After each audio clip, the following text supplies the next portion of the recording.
Canal Escute Áudio Novel. Se inscreva. Novel Teoria Fanfic.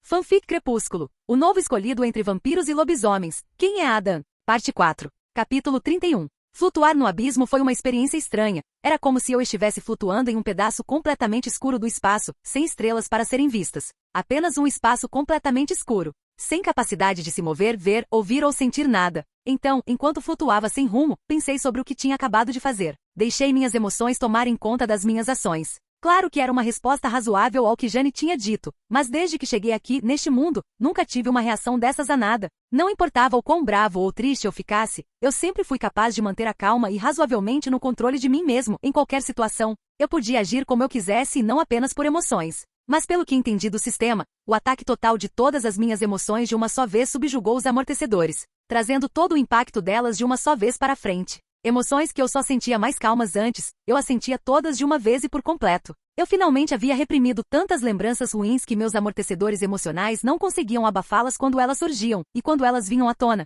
os amortecedores estavam sobrecarregados. O que não me surpreendeu, as lembranças de massacres e da morte de quantidades incontáveis que eu tinha visto e reprimido finalmente vieram à tona em uma onda de força. Normalmente apenas uma ou duas lembranças ruins vinham à tona de cada vez, o que era administrável, mas, dessa vez, cada lembrança ruim que eu conseguia lembrar veio à tona e saiu do canto escuro que eu as escondi, sobrecarregando os amortecedores. Enquanto pensava nisso, tive a sensação de que estava me movendo. Incapaz de ver qualquer coisa ou fazer qualquer coisa a respeito, simplesmente deixei acontecer. A sensação de movimento ficou cada vez mais rápida, até que finalmente senti como se estivesse me movendo na velocidade da luz. Então, com o solavanco, parei completamente, e a sensação de peso voltou para mim, assim como o resto dos meus sentidos, tudo de uma vez. Levantei-me bruscamente, olhei ao redor e me vi no meu quarto. Eu estava ofegante e um suor frio brilhava na minha testa. Eu estava na minha cama, cercada por pergaminhos, prateleiras cheias de centenas de pergaminhos e textos que eu havia colecionado ao longo dos anos. Ao lado da cama havia uma vela acesa na mesa de cabeceira. A vela estava meio queimada com sua luz bruxuleante lançando um brilho quente e radiante, dançando graciosamente nas paredes.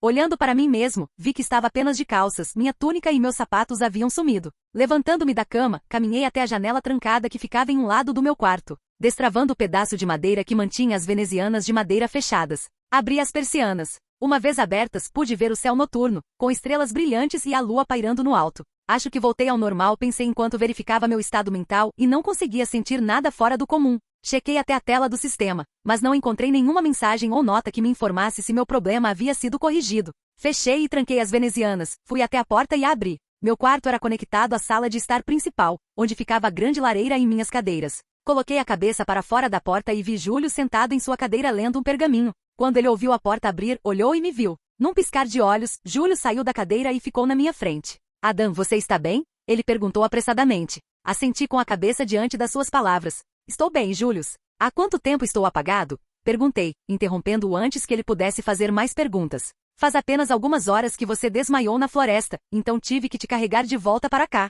Ele disse com uma expressão preocupada no rosto. Olhando além de Július e ao redor da sala, não vi Jane, o que era estranho. Normalmente eu sempre conseguia encontrá-la perto de Július. Olhando para Július, perguntei a ele. Onde está Jane? Július soltou um pequeno suspiro. Ela está lá fora, tentei fazê-la entrar, mas ela se recusa, disse ele, olhando para a porta da frente. Meu palpite é que ela se sente envergonhada pelo que disse hoje. Foi preciso que você quase a matasse e lhe contasse a dura verdade, o que estávamos evitando fazer até que ela estivesse em um estado mental mais estável para fazê-lo, para finalmente perceber o quão mórbida e fria ela havia se tornado. Ele disse, olhando para mim. Assentindo lentamente com a cabeça, perguntei a ele. Ela disse alguma coisa para você? Júlio balançou a cabeça. Ela nem me olha nos olhos, quanto mais fala comigo, disse ele. Vou falar com ela, eu disse, dando um passo para trás para entrar no meu quarto. Não acho que seja uma boa ideia, disse Július, enquanto me seguia até meu quarto, enquanto eu vestia uma túnica nova e depois meus sapatos. E por que isso? Perguntei a ele enquanto calçava meus sapatos. Adam, você a assustou hoje, você me assustou também, disse ele com a voz mais baixa.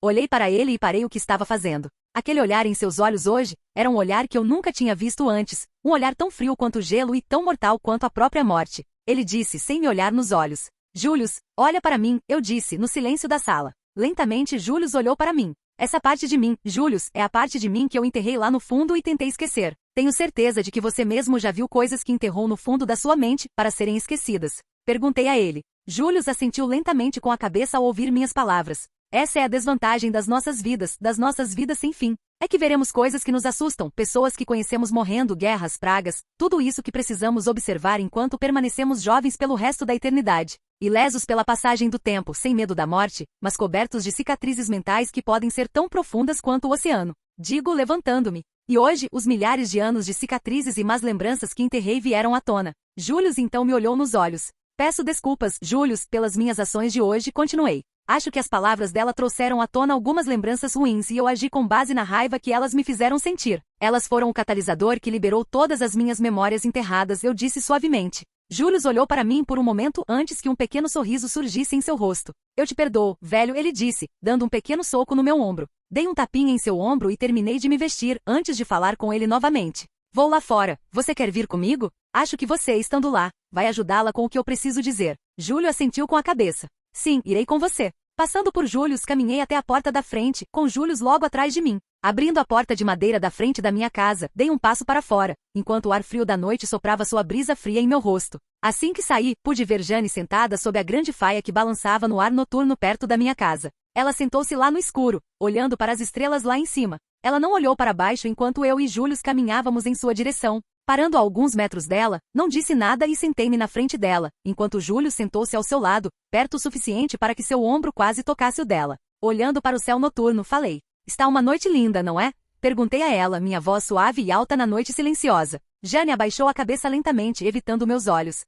Jane, precisamos conversar, eu disse suavemente. Jane novamente não disse nada. Não estou bravo com você, eu disse, minhas palavras ecoando como um trovão nos ouvidos de Jane. Os olhos de Jane se voltaram para o meu rosto, e quando seus olhos encontraram os meus, pude ver o medo neles. O mesmo medo que vi quando estava prestes a quebrar seu pescoço e transformá-lo em pó. A vulnerabilidade, o arrependimento e a tristeza que ela guardava dentro de si. Isso me fez sentir envergonhado pelas minhas ações. Sim, suas palavras estavam longe de ser corretas, mas ao mesmo tempo, ela também tinha cicatrizes de sua vida humana, onde só ela e seu irmão contra toda a vila que pensavam que eram bruxos, e no mesmo dia em que sua mãe morreu, os moradores os amarraram em postes e então os incendiaram. Preciso me desculpar pelo que fiz hoje, eu disse. É claro que nós dois cometemos erros hoje, mas eu deveria ter lidado melhor com a situação e nunca colocado sua vida em perigo como fiz. Jane balançou a cabeça ao ouvir minhas palavras. Não, a culpa é minha. Eu nunca deveria ter dito o que disse. Você estava certa. Não tenho o direito de odiar humanos, e a morte de pessoas inocentes é uma coisa terrível. Estou tão confusa sobre como deveria me sentir. Ela disse, olhando novamente para o céu noturno. Eu queria odiá-los tanto, cada um deles, ou, eu odiava. Jane olhou para mim. Mas o que você disse era verdade, eu não deveria odiar todos eles, só os da minha aldeia. É que sempre que penso em pessoas comuns, penso nelas e luto comigo mesmo, tentando não odiar todo mundo. Assenti com a cabeça diante das palavras dela. Eles nos odiavam pelo fato de sermos diferentes, tornavam impossível sobreviver, ninguém estava disposto a nos dar emprego e quando nossa mãe ficava doente, ninguém nos ajudava, disse ela com as palavras cada vez mais raivosas. E então, no mesmo dia em que ela morreu, eles vieram atrás de nós e tentaram nos queimar vivos, pelo simples fato de sermos diferentes. Eles nem nos deixaram enterrá-la, disse ela com um soluço. Julius levantou lentamente um dos braços e o colocou em volta do ombro de Jane. Jane praticamente se agarrou a ele, seus soluços ecoando no ar da noite, agora parado. Ficamos em silêncio por alguns momentos antes de Jane falar novamente. E quando acordei, descobri que meu irmão, uma das únicas coisas que me restavam, havia sido levado por um grupo de vampiros. E que eles me deixaram para trás para ser queimada viva, mesmo tendo a chance de me salvar também, e que agora eu sou um deles. Eu simplesmente não conseguia lidar com todas as emoções que estava sentindo, então transformei tudo em ódio. Jane terminou e não se afastou de Julius nenhuma vez. É natural sentir raiva, eu disse a ela. Mas é importante que você não desconte sua raiva nos outros, como eu fiz hoje, eu disse, coçando a cabeça timidamente. Isso só acaba causando dano aos que não merecem e a você mesmo, eu disse. Nunca há um vencedor, apenas perdedores. Capítulo 32. Com minhas palavras, veio uma rajada de ar frio que fez a faia balançar com o vento. O som de suas folhas soou mais alto que o normal enquanto eu estava sentado sob ela. Depois de um momento para deixar as folhas se acalmarem, falei novamente. Você pode ser algo além de humano agora, mas ainda tem emoções humanas, ainda se sente feliz, pode se sentir triste e pode sentir ódio. Há coisas que você verá que o farão sentir essas emoções, desde a morte sem sentido de pessoas que não fizeram nada além de tentar sobreviver, mas morreram por causa da ideia de paz de alguém conquistando a terra pela guerra. Ou a ganância da humanidade, que faz qualquer coisa por ouro ou qualquer coisa que queira, e isso pode torná-lo uma pessoa dura, que só vê o pior na humanidade. Mas há coisas boas neste mundo, pessoas que têm compaixão pelos menos afortunados ou aquelas que se esforçam ao máximo para sustentar suas famílias. mesmo que isso as mate de exaustão. Eu disse olhando para Jane, que agora estava encostada em Julius, que tinha os 2 braços em volta dela. Estaremos aqui por muito, muito tempo, se não para sempre. E algo que aprendi durante todo o tempo que vivi é que viver com ódio no coração nunca permitirá que você experimente verdadeiramente a alegria que nos foi dada pelo presente, que é a nossa vida imortal. Há coisas que eu poderia ter feito para ajudar a humanidade, coisas que eu poderia ter criado, que eu sabia que ajudariam o mundo, desde remédios até armas melhores para as pessoas se defenderem, ou eu poderia ter me tornado um rei escolhido por Deus e governado um reino. Mas eu sabia que a ganância dos humanos nunca mudaria, não importa o que eu fizesse. Os remédios que eu fiz teriam sido levados pelos gananciosos e comercializados em terras distantes, para serem vendidos por montanhas de ouro. As armas que eu fiz seriam levadas e reproduzidas por outros para serem usadas em guerras, por reis autoproclamados, e se eu me tornasse um rei, aqueles ao meu redor ficariam com inveja do que eu criei e travariam guerras por isso, tudo isso causando morte sem sentido aos indignos. E é claro que eu poderia impedi-los de fazer isso, mas quantas vezes terei que fazer isso? 1, 2, repetidamente? Vou me livrar deles, mas sempre haverá alguém para tomar o lugar deles.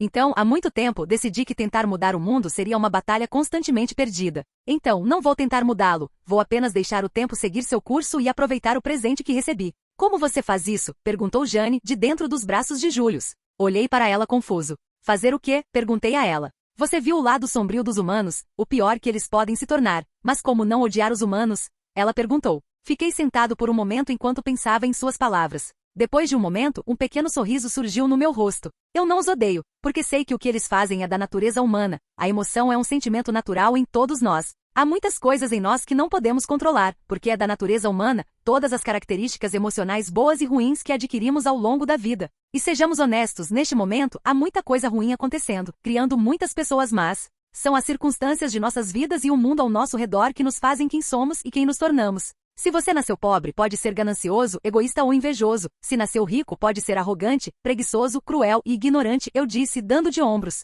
Mas isso não significa que todas as pessoas nascidas nessas circunstâncias adquiram essas características, eu disse, levantando a mão e apontando para Julius. Tomemos como exemplo Júlio. Ele nasceu em uma família rica, seu pai era um comerciante bem-sucedido, ele tinha tudo o que queria enquanto crescia. Mas seu pai incutiu nele boas características como empatia, generosidade, humildade e integridade, quando ele poderia ter sido cruel, ignorante e ganancioso. Então, apontando para mim mesmo e distorcendo algumas palavras, eu disse, e eu vim a este mundo sem família, e vivia em uma tribo nômade que caçava para comer, e onde a riqueza nem sequer era uma ideia na cabeça de ninguém. Com minhas habilidades eu poderia ter assumido o controle da tribo, para meu próprio benefício, só porque eu queria, ou porque eu podia, mas eu não o fiz. Porque aquelas pessoas colocaram em mim um bom conjunto de padrões que eu defendo e ainda uso hoje, honestidade, humildade e amor. Mas nem todo mundo tem boas pessoas para guiá-los na direção certa, alguns não têm ninguém para guiá-los, e há alguns que, não importa o que você faça ou as circunstâncias em que nasceram, ainda podem adquirir características boas ou ruins. É a vida, as escolhas pessoais, as pessoas e a família que nos guiam,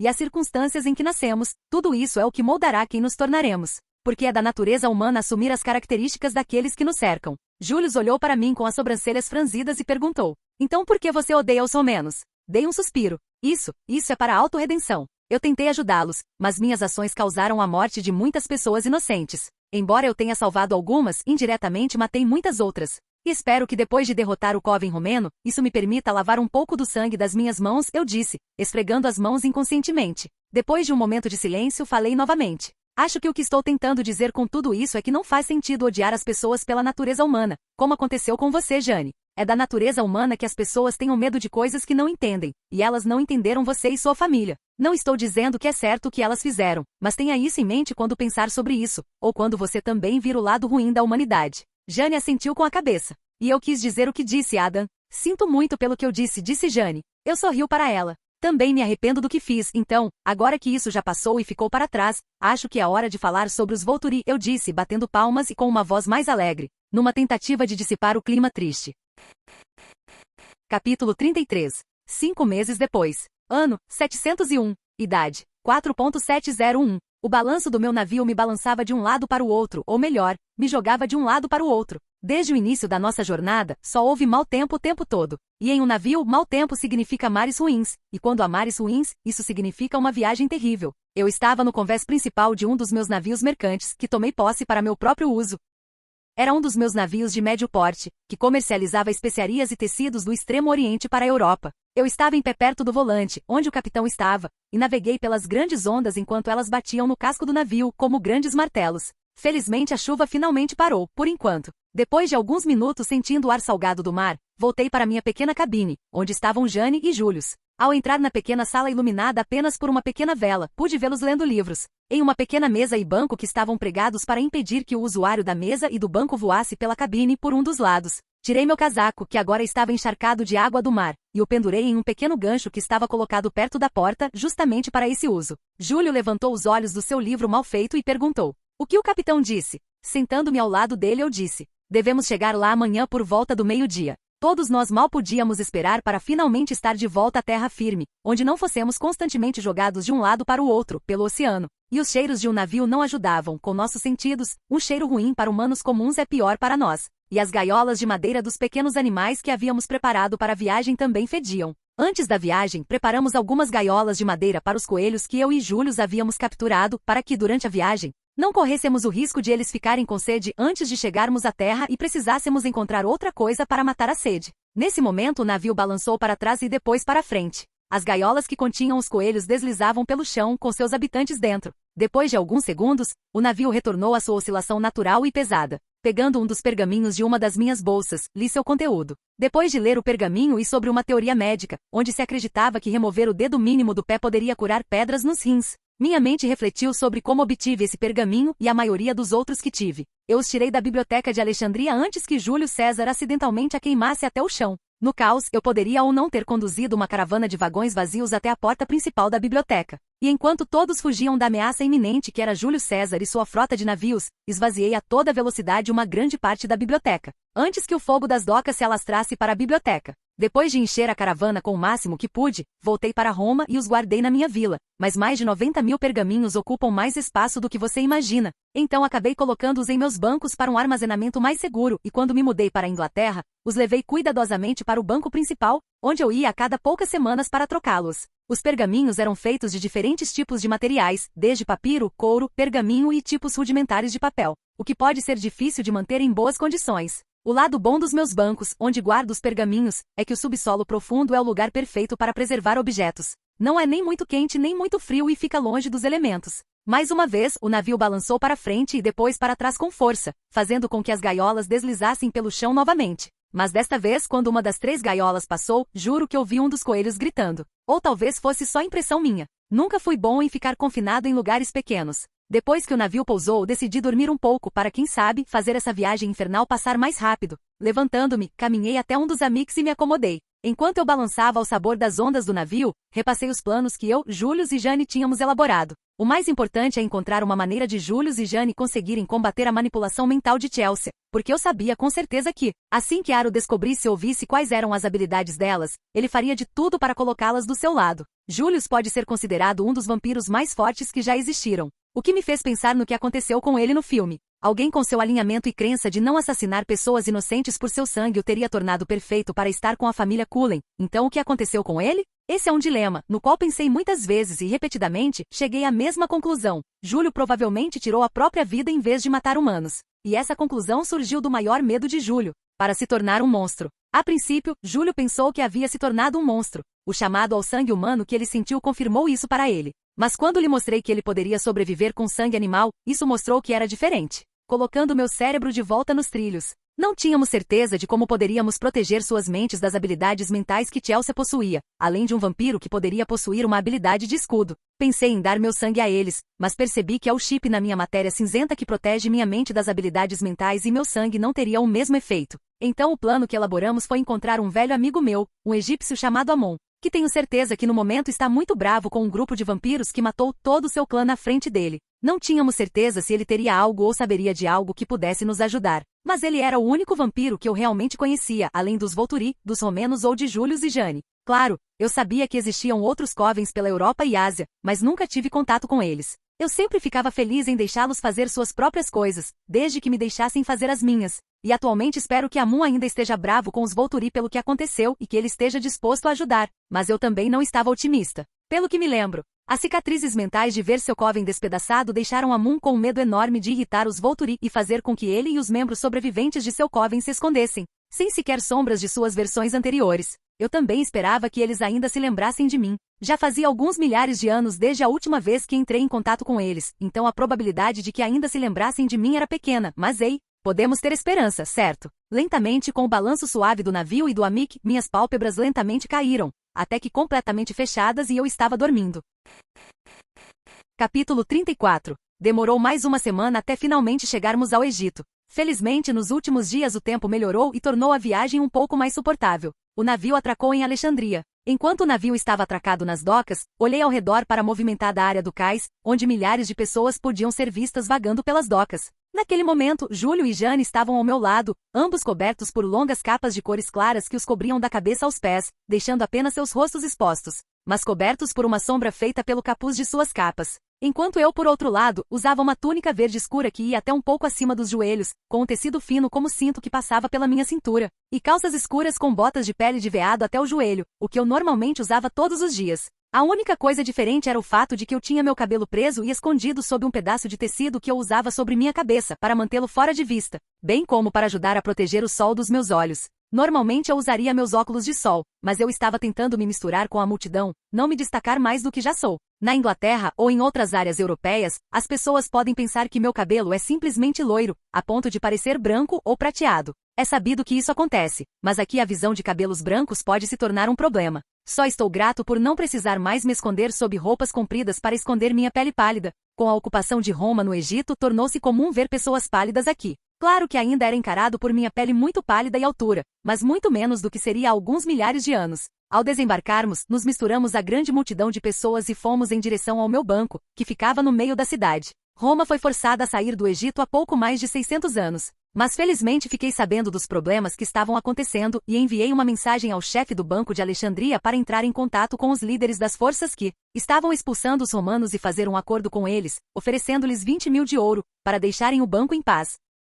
É claro que também dissemos a eles o que aconteceria se não o fizessem. Era o normal, poderíamos destruir seu país com a grande quantidade de dinheiro que temos, pagando países inteiros para entrarem em guerra com você ao mesmo tempo, a ponto de você ficar cercado por todos os lados e não ter para onde ir, ou poderíamos contratar grupos de assassinos para persegui-lo todos os dias até que um deles finalmente tenha sucesso, ou você recue e deixe o banco em paz. Ou que podemos afundar o seu país inteiro, retirando o banco do seu território enquanto os soldados romanos ainda controlam a maioria das cidades egípcias, cancelando todos os empréstimos de uma só vez com juros de 10%, levando uma grande parte da riqueza do seu país conosco. E é claro que eles diriam algo como tomaremos seus bancos primeiro, antes dos do resto da cidade, na esperança de garantir riqueza para eles e para o país. E nós diríamos, você poderia fazer isso se tivéssemos ouro em nosso banco, mas a maior parte do ouro é transferida entre os outros bancos. Quando há conflito em um país onde há um banco, o ouro é transferido para um dos outros bancos, onde está seguro, tornando isso um ponto discutível. Mas depois que mostramos o bastão, mostramos a cenoura, onde com nosso longo alcance, podemos ajudar com acordos comerciais,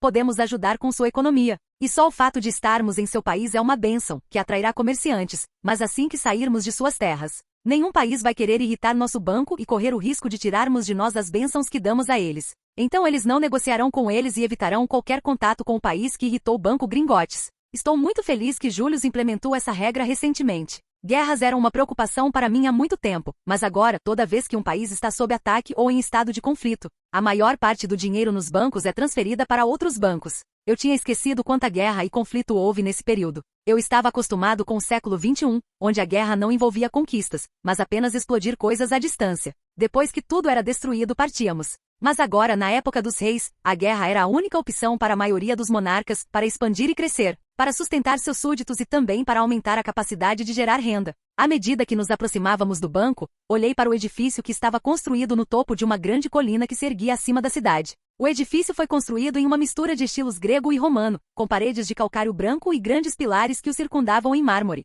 como que se vê na Grécia, mas também tinha seu toque romano. Com estátuas no telhado nos 4 cantos, além de obras de arte intrincadas construídas ou esculpidas no calcário e no mármore. Subindo os 12 degraus e passando pelos pilares enormes, cheguei à porta principal. A porta principal era feita de aço de 15 centímetros, que podia ser trancada por dentro. E com 30 centímetros de calcário como paredes, seria extremamente difícil, se não impossível, entrar com a porta fechada. Mas o que me chamou a atenção foi o que estava acima da porta. Em dourado a palavra Gringotes estava estampada. E não pude deixar de rir dos historiadores que explicaram tudo isso nos anos seguintes. Durante o dia, as grandes portas de metal ficavam abertas com 8 guardas do lado de fora. Todos os guardas usavam armaduras polidas no estilo romano, com capacetes, capas e túnicas roxas por baixo. O roxo foi uma ideia minha para a cor do banco, que escolhi como roxo royal. Pela aparência, os guardas eram ex-legionários romanos, que achavam nosso pagamento melhor do que o deles como militares. Os olhos do guarda me fitaram apenas por um momento, mas se desviaram um segundo depois, quando não viram nada de perigoso em mim. Eles se demoraram em Julius e Jane, mas apenas por um momento antes de procurar outras ameaças. Ao entrar no enorme edifício de opulência e riqueza que era o meu banco, o piso era de mármore polido com obras de arte intrincadas nas paredes e no teto. Velas iluminavam o interior, de onde eram colocadas nas paredes e penduradas no teto em grandes lustres de metal, todos com incrustações de ouro. Dentro do banco, havia mais guardas na área principal, todos em posição de sentido, ao lado, onde ficariam fora de vista, a menos que você olhasse diretamente para eles. A enorme sala aberta foi dividida ao meio pelas áreas de recepção, que é onde você vai e conversa com uma pessoa que irá ajudá-lo. Atrás deles, fica a área de escritórios, onde é possível ver pessoas trabalhando duro, com papelada e outras tarefas. Aproximando-me de uma das áreas, entreguei à mulher de meia-idade uma pequena e fina moeda de ouro com o formato de um cartão de crédito. A mulher olhou para o cartão confusa, mas o pegou de mim e olhou o que havia no cartão dourado. Assim que ela viu, seu rosto ficou pálido e ela olhou para mim em choque. A reação dela trouxe um pequeno sorriso ao meu rosto. Rapidamente a moça puxou um cordão vermelho escuro que estava pendurado ao lado dela. O cordão ia até o teto, e ao longo do topo, até a parede do fundo, onde ele corria ao longo da parede até onde eu podia ver uma grande mesa com um homem sentado atrás dela. O homem olhou para o sino que tocava sem parar na parede perto de sua mesa e depois para onde estava a moça que o puxava. Enquanto isso, a senhora continuou puxando a corda com um sorriso largo e disse: "Só um momento, senhor, o chefe já vai atendê-lo." E sem parar, puxando a corda. O pequeno sino ecoava pelo prédio, chamando a atenção das pessoas para o espetáculo. O homem que estava sentado atrás da mesa deve ter percebido que algo estava acontecendo. Então ele correu até lá, o mais rápido que suas pernas conseguiam. Enquanto ele corria entre as mesas e as pessoas que trabalhavam, observei sua aproximação. O homem não tinha mais que 1,40 metros, era careca, tinha um bigode enorme, anéis de ouro em todos os dedos e usava as melhores roupas que o dinheiro podia comprar. O dinheiro e as roupas não foram uma surpresa para mim. Os chefes dos meus bancos devem circular com reis e ricos, e vocês devem se parecer e agir como eles para que eles ouçam uma palavra do que vocês dizem. É claro que eles eram observados cuidadosamente para garantir que não ficassem gananciosos ou tomassem decisões ruins que pudessem prejudicar o banco de alguma forma. Aqueles que o faziam, tendiam a desaparecer sem deixar nenhuma mensagem e eram substituídos no dia seguinte. Virei-me para olhar para Julius e Jane, dei-lhes uma piscadela rápida e depois me virei no momento em que o homem baixo chegou. O olhar de admiração no rosto de Jane quase me fez cair na gargalhada quando a vi. Ao contrário de Julius, que já tinha visto meus bancos muitas vezes antes, Jane ficou boquiaberta, maravilhada e chocada com a quantidade de riqueza que estava clara para todos verem. Quando o homem chegou, um sorriso caloroso se espalhou por seu rosto e ele subiu em um banquinho para poder olhar por cima das mesas divisórias de mármore dos caixas. Então ele olhou para a senhora que finalmente parou de puxar a corda que fazia o pequeno sino tocar. "Sim, Eba", disse o homem à moça. O caixa entregou o cartão dourado com a mão trêmula. Pegando o cartão da moça, o homem baixo olhou para o que estava delicadamente esculpido nele. E nada aconteceu ou bem, algo aconteceu. O homem congelou, completamente e por cerca de 30 segundos ele olhou para o cartão e para o selo perfurado no meio do cartão. O selo era algo que somente os chefes do banco conheciam. Cada um dos chefes dos banqueiros tinha um selo impresso para as mensagens que enviavam e como um símbolo de sua posição no banco. Mas o que era diferente no meu selo era a coroa sobre ele, significando que eu era o chefe de Gringotts. Quando comecei a me preocupar com o homem, ele soltou um grito, agarrou o lado direito do peito e caiu para trás, do seu pequeno banco, no duro chão de mármore. Inclinando-me sobre a mesa, pude ver o homenzinho segurando o peito, enquanto ainda olhava para o cartão em sua mão. Capítulo 35. Acontece que o homem não teve um ataque cardíaco como eu havia pensado inicialmente, mas sim um ataque de pânico. Não porque ele tivesse algo a esconder ou tivesse feito algo errado. Eu saberia se ele tivesse feito. Mas por pânico de me conhecer, porque ao longo dos anos eu tinha me tornado uma pessoa mística para os chefes do banco. Nunca antes nenhum dos chefes de banco vivos, além do da Inglaterra, me tinha visto, fazendo de mim alguém que os chefes de banco só poderiam imaginar. Eles não sabiam que eu era imortal nem nada, mas para os chefes do banco o dono era uma sombra que ninguém tinha visto antes. Depois que o homem acordou e não estava mais hiperventilando, deram-lhe um pouco de água para que pudesse se acalmar. Depois de mais alguns minutos, o homem finalmente conseguiu falar e se mover. Ele guiou Julius, Jane e eu de volta para sua mesa, onde me pediu para sentar na mesa onde ele teria se sentado. Acenando para ele ir embora, eu disse: "Essa cadeira é sua, não minha", eu disse, dispensando o pedido e me sentando em uma das belas cadeiras de madeira que ficavam em frente à sua mesa. Assim que o homem se sentou, Julius e Jane também se sentaram. Quando todos nós nos sentamos, comecei a falar. "Ah, onde estão minhas maneiras?", perguntei enquanto estendia um braço sobre a mesa. Quando ele apertou minha mão eu disse: "Meu nome é Adam Gray." Ah sim, meu nome é Toto Bechai, ele disse enquanto minha mão grande praticamente engolia sua mão pequena inteira. É um prazer conhecê-lo. Ouvi coisas boas sobre você, eu disse enquanto separávamos as mãos. Toto sorriu com minhas palavras e disse: Eu tento o meu melhor, senhor. Eu ri das suas palavras. Tenho certeza de que você está se perguntando por que estou aqui sem avisar, eu disse, com um pequeno sorriso. Toto acena com a cabeça. Não vou mentir, é um choque para você vir aqui, mas estou sempre feliz e pronto para sua chegada, disse ele com a voz alegre. Sorri para o homem, sua atitude feliz parecia irradiar dele e preencher a grande sala. É muita gentileza sua dizer isso, eu disse com outra risada. A razão pela qual vim é porque estou procurando alguém, eu disse, recostando-me na cadeira. Toto sentou-se à frente em sua cadeira, olhou-me nos olhos e disse: Claro, senhor. Tudo o que preciso é de um nome, depois um sobrenome, disse ele, pegando um pedaço de pergaminho da mesa e algo para escrever. Pronto para minhas palavras. O nome dele é Amun, não sei o sobrenome, mas quem tiver esse nome e tiver mais ouro no cofre são eles. Eu disse. Toto escreveu o nome e então disse: Volto já com as informações para o senhor, disse ele, levantando-se da cadeira e saindo correndo. Jane olhou para mim e sussurrou: Este lugar é seu. Olhei para ela e sorri. É por isso que você não achava que eu era um homem de boa reputação no mundo? Jane revirou os olhos ao ouvir minhas palavras.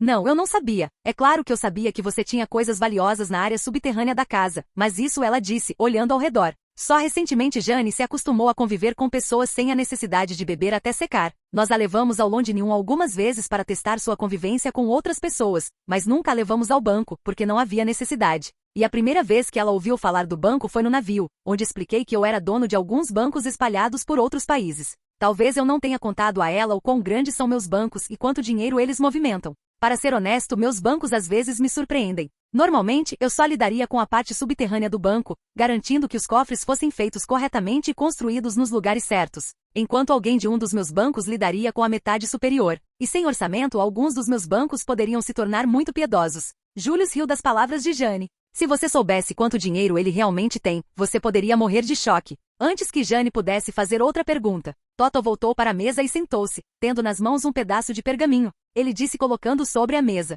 Encontramos o que você estava procurando, o nome dele é Amun, mas não há sobrenome registrado. Atualmente, ele tem pouco mais de 100 mil ouro em seu cofre, além de um grande número de pedras preciosas raras e diamantes. Toto disse, virando o papel para que pudéssemos ver. Seu último saque foi há 4 dias, quando ele tirou 200 de ouro, acrescentou Toto. Peguei o papel da mesa dele e revisei as informações contidas nele. E como Toto havia dito, continha o estado atual do cofre de Amun, bem como suas últimas 5 transações. Mas no final da folha estava escrito o endereço, ou melhor, as instruções, e uma descrição da casa. A casa era aparentemente um complexo entre 2 outros edifícios com grandes paredes ao redor. Olhando para Toto, dei-lhe um sorriso e disse: Era exatamente isso que eu estava procurando. Toto sorriu para mim e disse: Fico feliz em poder ajudar, senhor. Levantando-me da minha cadeira, eu digo: Isso será tudo o que precisarei. Se precisar de mais alguma coisa, voltarei. Com apertos de mão e uma despedida, saímos novamente pela porta. A casa ficava em uma área movimentada, perto de um mercado, e ficava a apenas 30 minutos de caminhada do banco. Enquanto caminhávamos no meio da multidão,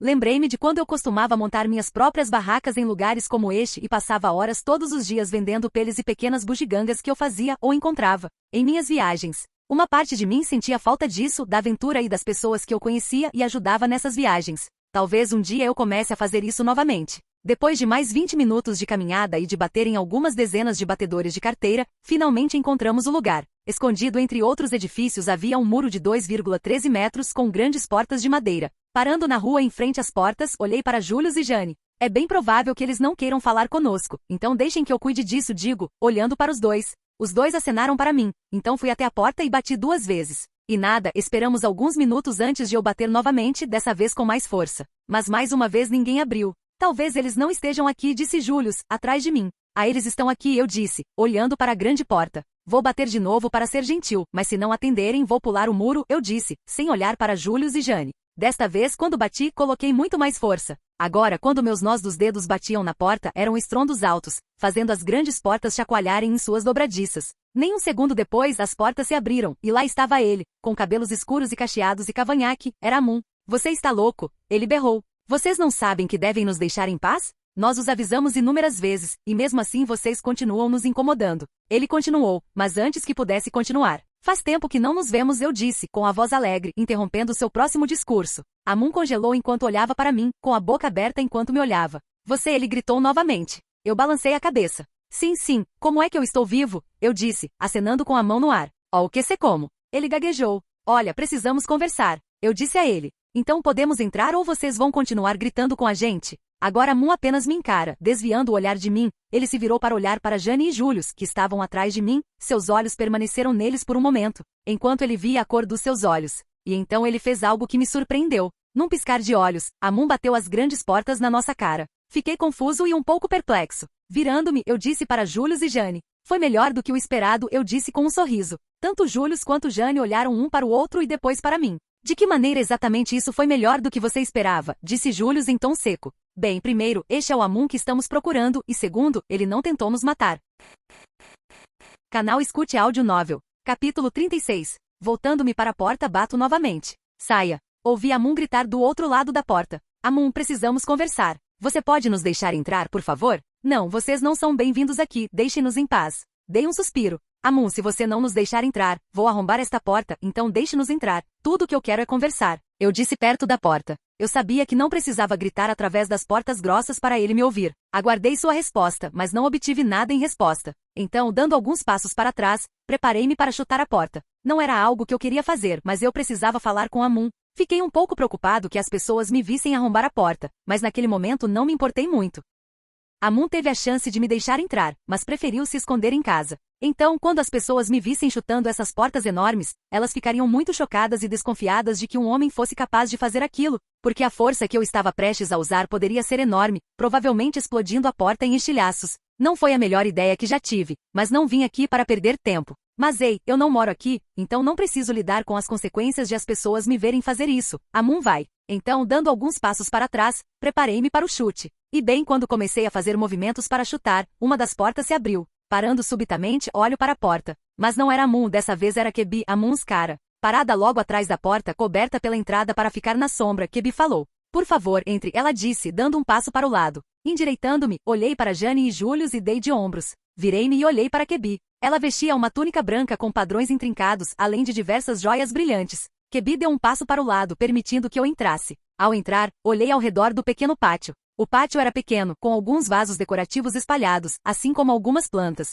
O que tornava esse pátio diferente dos outros era o fato de que o topo era bastante sombreado com uma cobertura de tecido que permitia apenas a entrada de luz suficiente para que as plantas pudessem sobreviver e ficar confortáveis. Assim que entrei, Jane e Júlio seguiram logo atrás. Kebi fechou as portas enormes com facilidade e então abaixou um pedaço grosso de madeira para barrar a porta. Virando-se para nós, Kebi disse. Por favor, perdoe Amun, ele não é o mesmo desde, bem, tenho certeza que você sabe, disse ela em tom sombrio. Eu posso imaginar, eu disse, balançando a cabeça. Mas precisamos falar com ele, continuei. Ele pode ter alguma informação que possa nos ajudar. Kebi olhou para mim por um momento antes de finalmente concordar com a cabeça. Muito bem, sigam-me, disse ela, gesticulando para que a seguíssemos. Kebi nos levou para dentro da casa grande, e assim como o pátio, o interior era sombreado, com velas sendo a única fonte de luz. Não precisávamos de luz para enxergar, mas quando os vampiros enxergam no escuro, tudo o que conseguem ver é preto e branco, não cores. É por isso que a maioria dos vampiros não vive apenas no escuro, a menos que sejam idiotas grunges sem graça, todos sombrios e melancólicos.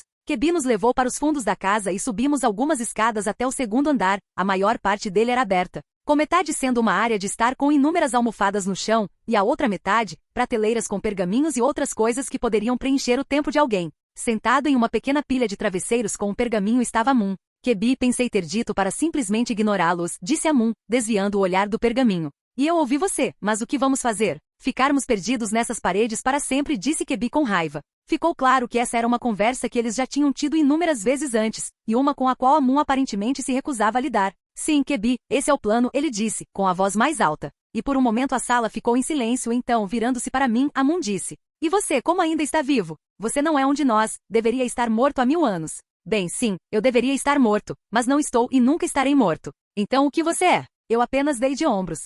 Só um cara, eu disse. Amun ergueu uma sobrancelha e então abriu a boca para falar, mas antes que ele pudesse falar eu o interrompi. Todas essas perguntas sobre o que você está fazendo e como você está vivo estavam realmente começando a ficar cansativas. Olha, tudo o que eu preciso é de ajuda ou conselho. Depois sairemos daqui para você poder voltar para sua reclusão. Amun me deu uma sobrancelha arqueada. Reclusão. Você acha que isso é reclusão, que somos nós nos escondendo? Ele disparou. Não pude deixar de rir de suas palavras. Você chama isso de se esconder? Eu te encontrei em questão de horas. Isso não é se esconder. E além disso, de quem você estaria se escondendo? Os Volturi poderiam te encontrar em qualquer lugar que quisessem. Ouvi dizer que o rastreador deles é bem habilidoso. Eu disse com uma leve risada na voz. É reclusão, interrompeu Kebi. Virando-me para ela, perguntei. Por que você entraria em reclusão? Sim, você perdeu para os Voltur, mas ainda está vivo e os Voltur sabem disso. Se quisessem te matar, você teria que começar tudo de novo. Formaria um novo Coven, mas não agiria como se fosse de Deus na próxima vez, eu disse. Se tem uma coisa que eu sei sobre os Voltur, é que eles podem ser um bando grande de idiotas, mas seguem suas regras,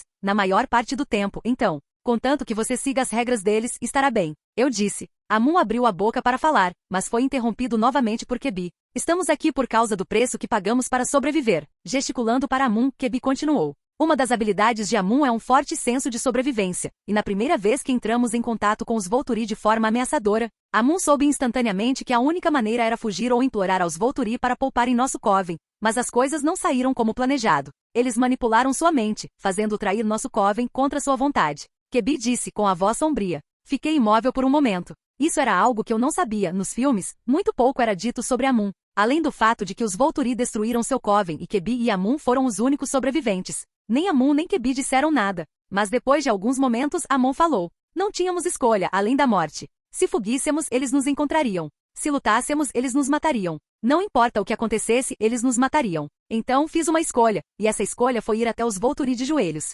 Mas assim que cheguei lá, eles manipularam minha mente, me dobrando à sua vontade. E assim que meu Coven se foi, eles me libertaram. Para que eu vivesse com o fato de que eu era fraco demais para proteger meu Coven e que fui eu quem disse a eles onde ficava nosso lar. Amun disse, com as mãos cerradas. Na verdade, isso explica muita coisa sobre Amun, porque ele nunca tentou realmente começar um novo Coven, e porque ele tentou evitar todo mundo. Ele se sente culpado pelo que fez, ele traiu aqueles que confiaram nele para liderá-los, mesmo que ele não pudesse evitar, então tomado pela culpa. Amun se colocou em reclusão, longe do mundo dos vampiros. Fale sobre uma confusão mental. Um dia você é um deus entre os mortais, e no outro você não é nada além de lixo aos olhos dos outros. Isso me fez sentir um pouco mal pelo cara, pensei. É por isso que vim aqui, disse eu, gesticulando para Jane e Julius. Eu mesmo estou protegido da manipulação mental que os Volturi usam, mas eles não, eu disse, apontando para Jane e Julius novamente. Mas parece que vocês não podem nos ajudar, eu disse, dando de ombros. Ao me virar para sair, para quando Amun fala. Por que você precisa de algo para protegê-los, mantê-los longe dos Volturi, ou você vai acabar perdendo-os? Amun cuspiu. Virando-me eu disse. Por 2 motivos. Um é ela, eu disse apontando para Jane. O segundo é para ajudar os Volturi a finalmente acabar com o clã romeno. Capítulo 37. Do ponto de vista de Júlio, gostaria de dizer que nossa jornada está indo bem, e também gostaria de dizer que não estava. Nosso objetivo ao vir ao Egito e falar com Amun, que aparentemente era um dos vampiros mais velhos ainda vivos, era encontrar uma maneira de eu e Jane ficarmos mentalmente protegidos do membro Volturi que pode manipular a mente dos outros. Mas pelo que eu sei, é impossível. Eu vasculhei os pergaminhos que Adam tem no banco e em nossa casa em busca de qualquer tipo de informação ou menção de algo que pudesse funcionar para nós, mas não consegui encontrar nada. Ele até me deixou ler centenas de pergaminhos ou diários que o próprio Adam escreveu sobre sua jornada ao longo dos anos em que vagou pela Terra. Em um de seus primeiros diários, Adam escreveu sobre seu primeiro encontro com os Volturi e como eles tentaram manipulá-lo, mas ele não entrou em muitos detalhes sobre isso. Nem mencionou nenhuma possibilidade de por que ele é diferente, e isso não funciona com ele, apenas que não funcionou, e sua mente é protegida de habilidades mentais. Mas isso não é nenhuma novidade sobre ele. Ao longo dos anos, aprendi que Adam tende a pular qualquer coisa que tenha a ver com ele mesmo. Para começar, no primeiro pergaminho que Adam escreveu, ele falava sobre suas primeiras memórias deste mundo, que ele acordou na floresta nu e totalmente crescido, mas sem nenhuma memória. Ele praticamente resumiu tudo e depois pulou, como se soubesse mais do que estava escrevendo, ou realmente soubesse de alguma coisa. Mas você esperaria que alguém tentasse descobrir por que acordou na floresta sem nenhuma lembrança sobre si mesmo. Eu nunca perguntei a ele sobre isso, eu sabia que se fizesse ele evitaria a pergunta completamente. Adam é um mestre em jogos de palavras e pode perder sua atenção até que você esqueça ou fique tão confuso com a cabeça, que não consiga mais se dar ao trabalho de perguntar sobre as questões. Acho que essa é uma habilidade que você pode adquirir quando é um comerciante por mais de 1000 anos. No momento em que estávamos em Alexandria, onde esse Amun está encontrando-o pela primeira vez, eu nunca teria imaginado que alguém como ele fosse tão velho, mas também não teria imaginado que Adam tinha quase 5000 anos. Amun era claramente um homem com muitos problemas guardados na cabeça, ele era precipitado, orgulhoso e egocêntrico, e quase me esqueci da desconfiança. O homem não queria mais saber de nós com a simples visão de Adam, e agora queria que fossemos embora com a simples menção dos Volturi. No momento, Amun e Adam estavam discutindo sobre o porquê de Amun deveria nos ajudar. Bloqueando as discussões irritantes, comecei a pensar. Essa Chelsea, que pode criar ou destruir laços emocionais, é uma ameaça séria. Como Adam disse, eu e Jane somos fortes. Se nos voltarmos contra ele pode ser ruim. Adam é forte, mas ele só consegue lidar com uma certa quantidade de coisas. Quando luta comigo, ele já está sob forte pressão. Se lutasse comigo, com Jane e com o resto dos Volturi, ele não teria a mínima chance. Minha mente girava com pensamentos de como poderíamos combater os poderes de Chelsea. Seus poderes são mentais e afetam a mente. Ela pode construir ou romper os laços emocionais que você tem com alguém, então como protegemos nossas mentes e impedimos que ela entre em nossas mentes? Meus pensamentos pararam completamente. Escudo. Talvez eu consiga bloqueá-la. Sem pensar duas vezes ou me dar ao trabalho de contar a alguém, fecho meus olhos. Quando uso minha habilidade de novas maneiras, preciso de bom foco mental e bom controle sobre a força que uso. O foco mental me ajuda a não perder o controle ao usar a habilidade, e o controle me ajuda a não esmagar algo acidentalmente quando tento pegar algo, como uma xícara ou um pergaminho. Mas e se eu condensasse a força que normalmente uso em uma bolha ao redor de mim e Jane? Então, com esse pensamento, visualizo uma esfera redonda na minha frente, mais ou menos do tamanho do meu punho. E junte tudo. O poder em mim parecia lentamente vazar de mim, em vez do fluxo constante de energia que eu normalmente sentia ao usar meu poder. O poder necessário para fazer coisas básicas com minhas habilidades me fez precisar me alimentar diariamente em vez dos poucos dias que Jane tinha antes de precisar se alimentar. Mas não querendo desistir, continuei a despejar mais na pequena bolha que estava visualizando. E finalmente, depois de alguns minutos, a energia que saía parou. Não importava o quanto eu tentasse continuar injetando energia nela, nenhuma entrava. Lentamente abri meus olhos. E percebi que enquanto eu estava focado, a sala ficou em silêncio. Ponto de vista de Adam. Amun se tornou o maior babaca que já conheci. Nossa discussão verbal já estava acontecendo há alguns minutos, eu tentando convencer Amun a nos ajudar, e ele, sendo um babaca, orgulhoso e assustado demais para nos ajudar. Então, do nada, ele parou de falar e olhou para além de mim. Confuso, virei-me para olhar e meu queixo caiu. Julius ficou parado, com os olhos fechados, ao lado de Jane, o que não é estranho nem uma razão para Amun parar de falar. O que era estranho e uma razão para nos calarmos era o que estava flutuando na frente de Julius. Uma pequena bola transparente flutuava na frente dele na altura do peito. A única razão pela qual consegui ver foi por causa da luz da vela brilhando no orbe. Um momento depois, Júlio finalmente abriu os olhos. Oh, Julius, o que é isso? Perguntei a ele. Julius olhou para o orbe flutuante e lentamente levantou uma das mãos e agarrou o orbe. Não tenho muita certeza, mas acho que pode ser a resposta para o que estávamos procurando, disse ele, sem tirar os olhos do orbe. Capítulo 38. Dando um passo à frente, lentamente levanto minha mão e a cutuco. Julius olha para mim. O que você está fazendo? Olho para Julius. Estou tocando nele. Por que você está tocando nisso? Eu queria ver se ele iria estourar ou algo assim. Julius olha novamente para o orbe, onde meu dedo estava no orbe. O que você fez? Perguntei a ele. Eu apenas condensei meu poder em uma bola, disse Julius. Enquanto meu dedo ainda estava no orbe, pude sentir uma estranha sensação de formigamento na ponta do meu dedo. A mesma sensação que você teria ao tocar aquelas lâmpadas de bola elétrica, acho que eram chamadas de lâmpadas de bola de plasma, onde quando você as tocava com os dedos, você sentia leves choques elétricos, mas essa sensação era mais leve e quase imperceptível. Olhando para Julius, pergunto. Você acha que isso vai funcionar? Júlio apenas deu de ombros. Não sei, imaginei que se eu condensasse meu poder em uma pequena esfera, seria o suficiente para impedi-los de entrar em nossas mentes. Qual é o significado disto? Perguntou Amun por cima do meu ombro. Sem me virar, levanto um dedo e digo, um momento. Ouvi a zombaria, mas decidi ignorar o idiota por enquanto. Vamos testar agora. Agora? Perguntou Julius confuso, balançando a cabeça. Melhor agora do que mais tarde. Julius olhou por cima do meu ombro. E eles? Eu ri das suas palavras. Não importa quando formos ver os Volturi, seus poderes serão revelados, então não adianta esconder. E se eu tivesse que adivinhar, eles vão nos testar e forçar você a mostrar quaisquer poderes que você possa ter. Júlio assentiu com a cabeça. Como você quer testar? Perguntou Julius. Mova o orbe para que ele possa envolver sua cabeça, mas faça um pouco maior para que ele possa envolver sua cabeça inteira. Eu digo. Dando um passo para trás, observo enquanto o orbe lentamente sobe em direção à cabeça de Julius, enquanto ele se expande lentamente até ficar um pouco maior que a cabeça de Julius. Foi interessante ver o orbe se mover e se expandir. Era quase completamente invisível, mas os raios bruxuleantes das chamas das velas brilhavam no orbe, como uma bolha de sabão transparente que tinha vida própria. A esfera se moveu para cima e lentamente envolveu sua cabeça. Não consegui conter a risada que escapou dos meus lábios quando vi Julius agora. Parecia que ele estava usando um pequeno capacete espacial. Antes que Julius pudesse perguntar o que era tão engraçado, Amun interrompeu a conversa novamente. O que é isso? Ele perguntou, aproximando-se de mim e vendo o globo ao redor da cabeça de Julius. É a habilidade dele, digo, olhando para Amun.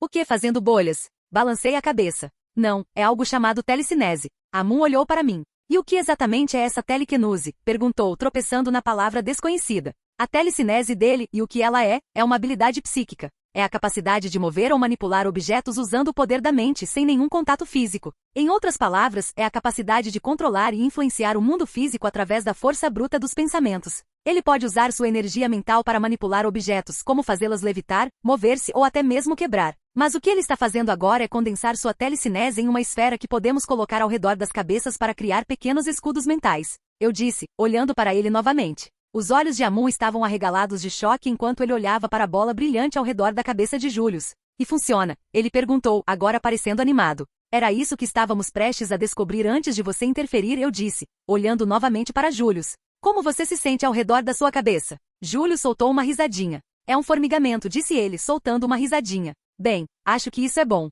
Como é seu controle sobre isso? Firme, mal preciso me concentrar nele. É como se eu estivesse apenas segurando o formato dele, mantendo a energia telecinética dentro dele. Eu aceno com a cabeça e coço o queixo. Então vamos testar isso, digo olhando para Jane. Vamos ver se ele consegue sentir alguma coisa.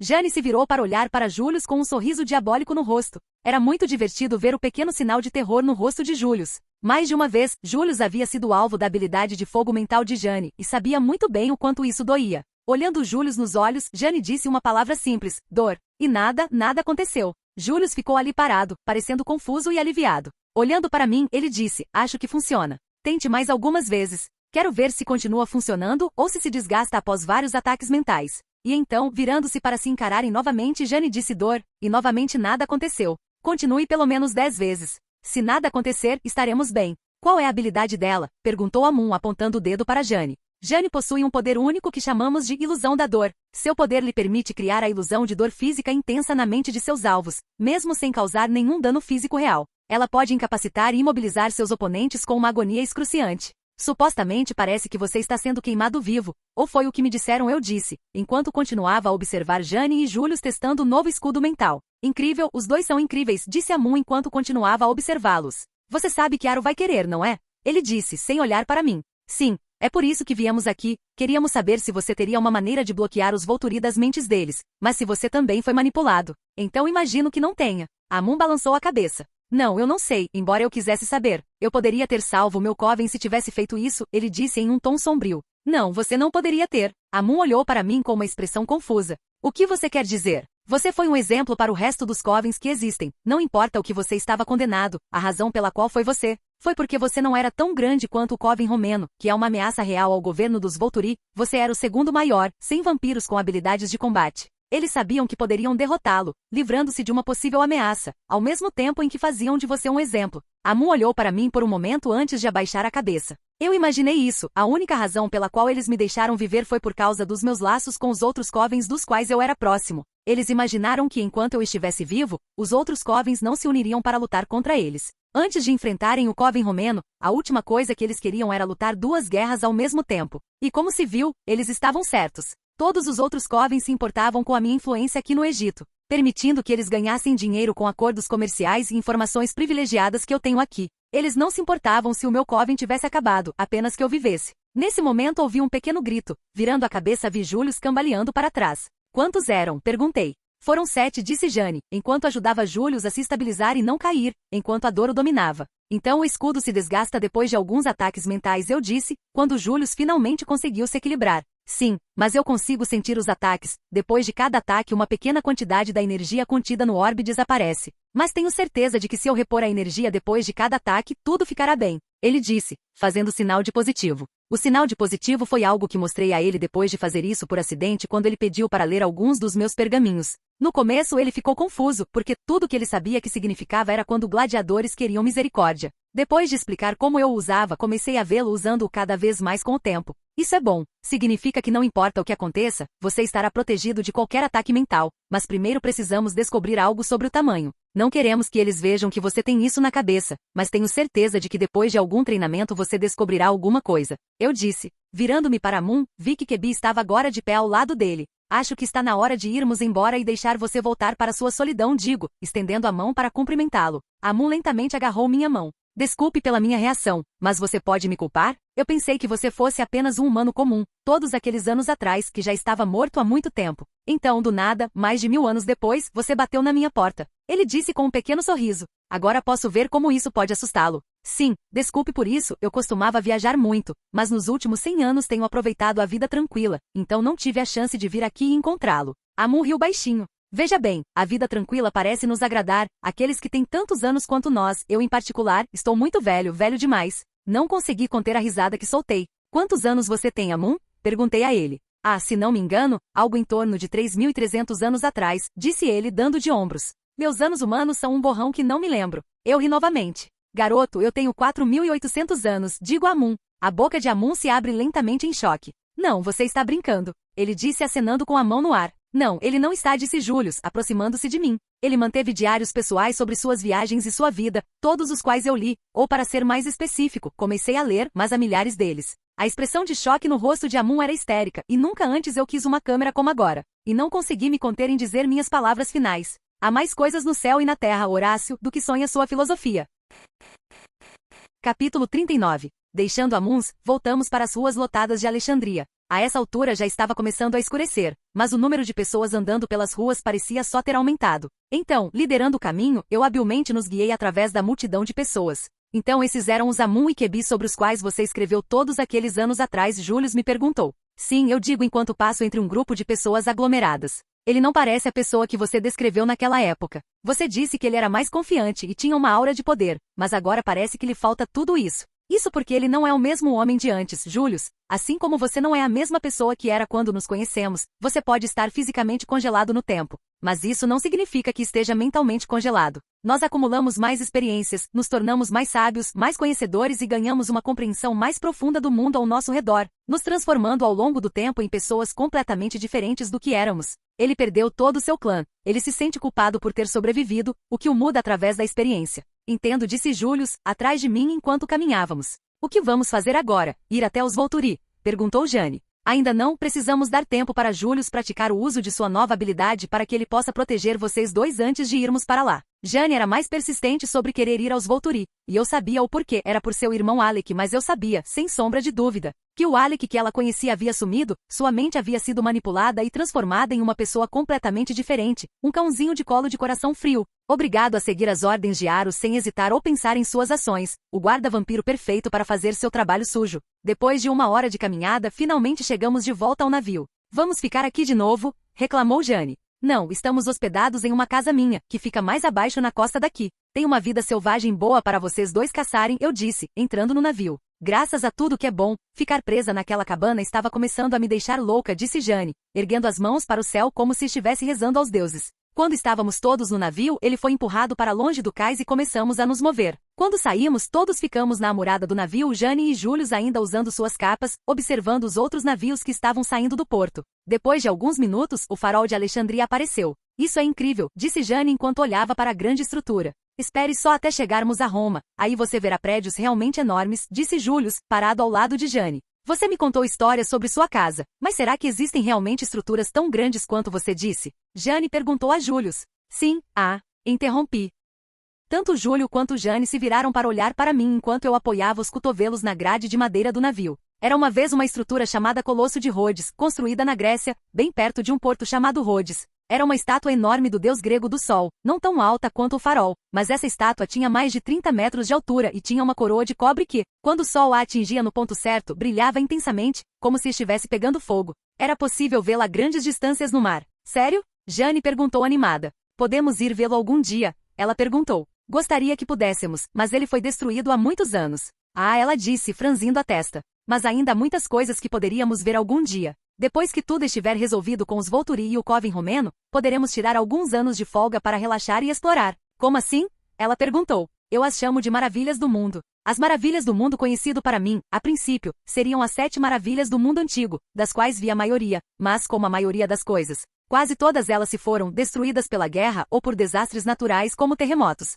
Mas ainda havia muitas coisas para ver. Assim como a arena de corridas de cavalos que construí, a Imperator Arena, a Arena dos Imperadores, como ficou conhecida, era a maior estrutura de Roma. É claro que havia muitas outras estruturas grandes, mas a minha estava em um nível totalmente diferente e tenho certeza de que nos próximos anos, estará na lista das 7 maravilhas do mundo. Nas horas seguintes, enquanto estávamos no convés do navio, contei a Julius e Jane sobre as maravilhas do mundo antigo e como era incrível vê-las com meus próprios olhos. Finalmente, depois de terminar de contar a ele sobre o jardim suspenso dos bizantinos, minha pequena vila apareceu. A pequena vila era no estilo romano, construída durante o domínio de Roma. Esse tipo de vila era popular entre os ricos, comparado ao que eu vivia perto de Londres. Este era um pequeno palácio, uma vila térrea, quadrada com um pátio no meio com o interior aberto, que permitia a entrada de brisa fresca, 7 quartos e uma piscina. Foi perfeito para mim. Eu o tenho desde o início da construção do Banco Gringotts em Alexandria, mas não voltei desde que terminou. Felizmente eu tinha funcionários que voltavam toda semana para garantir que ele permanecesse limpo. Também tem um pequeno grupo de guardas aqui que garantem que ele não seja roubado ou vandalizado.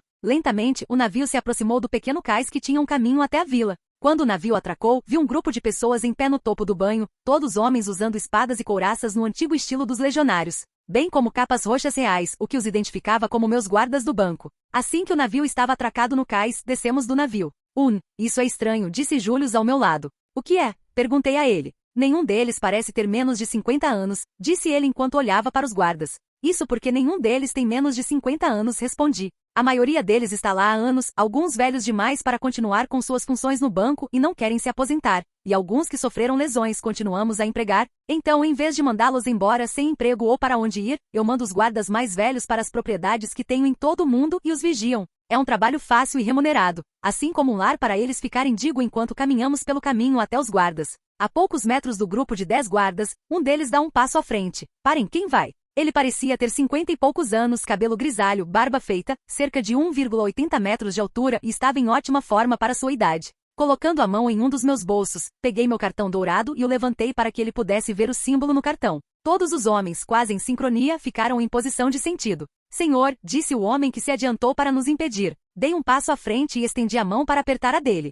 Prazer em conhecê-lo, sou Adam, digo, enquanto sua mão carnuda engolia a minha quase inteira. Olá, senhor, sou Marcos Augusta, disse o homem grande.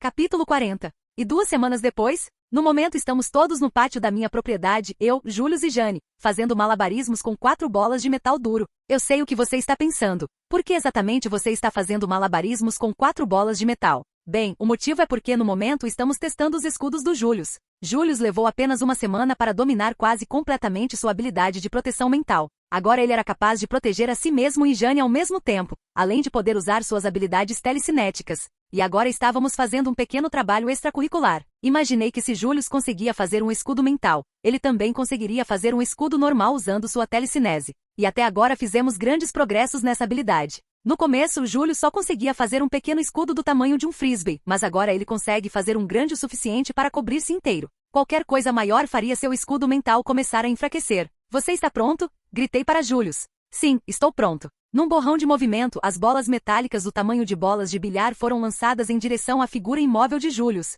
Como tiros, as bolas de metal atingem a parede quase invisível. Ao contrário dos escudos mentais que Julius pode fazer, que são feitos principalmente da energia que sua habilidade produz. Esse tipo de escudo tem uma aparência levemente esfumaçada. E como muitas vezes antes, as esferas de metal pararam completamente quando atingiram o escudo de Julius, depois caíram no chão, fazendo sons de clunk ao atingirem o chão. Nada mal, digo, enquanto Julius dispersa seu escudo. Não acho que conseguiria fazer muito melhor mantendo nossos escudos mentais no lugar, disse ele, apontando o dedo para Jane, que estava lendo um dos pergaminhos que eu havia trazido em nossa viagem. Olhando para eles, você não conseguia ver os orbes que eram os escudos mentais que Julius fez, diferente de antes, onde pareciam pequenos capacetes espaciais de vidro que refletiam a luz ao redor de suas cabeças. Agora era impossível ver, Julius os tinha com perfeição, onde eram moldados ao seu rosto, e logo abaixo da pele, então não refletiam a luz. Enquanto fazíamos uma pausa na sombra, um dos guardas saiu por uma das portas e veio em nossa direção. Parando ao lado de onde eu estava sentado, ele se posicionou e estendeu a mão, que continha um pedaço de papel. Peguei o papel, dispensei-o e abri a carta. No topo do papel estava o símbolo do chefe do Banco Romano. Esta carta era uma que eu esperava, no dia seguinte à minha chegada a esta casa. Enviei uma carta ao chefe do Banco Romano e pedi a ele que enviasse pessoas para vigiar os Volturi e me avisasse quando houvesse grandes movimentos feitos pelos Volturi, e parece que deve ter acontecido alguma coisa. Senhor, os espiões que enviei a seu pedido me avisaram sobre uma grande concentração de pessoas em Volturia. Todas elas notadas como seres perfeitos que usam capas pretas e vermelhas. Também foi notado que nas áreas ao redor houve um grande número de pessoas desaparecidas, algumas foram encontradas. Outras parecem simplesmente desaparecer durante a noite. Agustra. Dobrando a carta novamente, não consegui evitar o sorriso que se espalhou pelo meu rosto. Notando o sorriso, Julius perguntou. Essa foi a resposta do Banco de Roma? Eu balancei a cabeça. É isso mesmo. Parece que os Volturi começaram a reunir suas forças em preparação para a luta. Isso significa que partiremos em breve? Perguntou Jane. Sim, partiremos amanhã. E com isso começou a correria dos preparativos para a saída.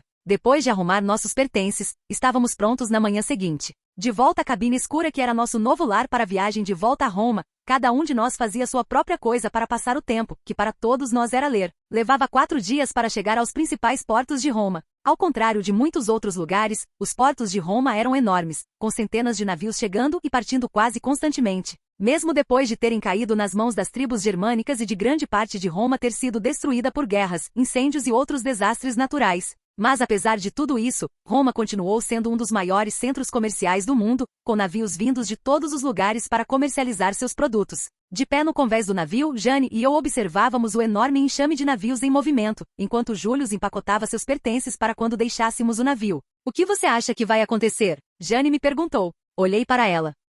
O que você quer dizer? Quando encontrarmos os Volturi, o que você acha que vai acontecer? Olhei novamente para os navios e pensei por um momento. Acho que os Volturi tentarão fazer algo para irritar você e fazer com que você os ataque, possivelmente usando seu irmão para isso. Meu irmão, por que ele os ajudaria? Pelo que ele sabe, eu já estou morta há muito tempo, perguntou Jane, olhando para mim. Tenho certeza de que ele sabe que você está vivo. Jane ficou imóvel enquanto processava minhas palavras. Então por que ele está ajudando-os? Jane perguntou com uma voz baixa e irritada. Porque para ele, o que está fazendo agora não parece errado. Eu não entendo. É a razão pela qual Július vem treinando tão duro com seus escudos mentais. Os Volturi têm um membro que pode criar e mudar seus laços emocionais com as pessoas. Com seu irmão, não importa o que os Volturi façam ou obriguem a fazer, eles estão sempre certos. Mas ele é meu irmão. Tenho certeza de que assim que vir que estou vivo, ele mudará. Balancei a cabeça. Não funciona assim. Mesmo que matemos o vampiro que o transformou, seu irmão continuará o mesmo que agora. Antes que pudéssemos continuar a conversa, Július chegou ao convés superior e se aproximou de nós.